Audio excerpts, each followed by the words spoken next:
Drone उड़ाना जो है वो आसान काम नहीं है, ये बात आपने याद रखना है, ठीक है। शदीद गर्मी में भी इतना पसीना नहीं निकलता जो इस मौसम में मेरे बदन से निकला।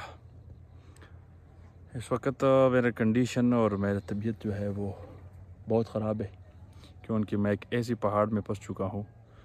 मैं अभी आपको दिखा, ये देखो कितनी ख़तरनाक पहाड़ में मैं इस वक्त मौजूद हूँ, और ड्रोन जो है वो क्रैश हो चुका है। हालांकि दायमा ड्रोन तो क्रैश हो चुका है यार। अभी एक दोस्त जो है वो रिमोट लेकर आ रहे हैं यार।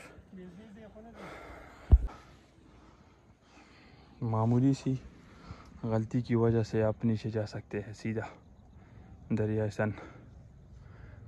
ड्रोन चलाना यार 1 बजे से 3 बजे तक इस पहाड़ में बहुत मेहनत की, लेकिन ड्रोन न मिल सका। बस रब को ये मंजूर था, सब्र का इम्तिहान ले रहे हम।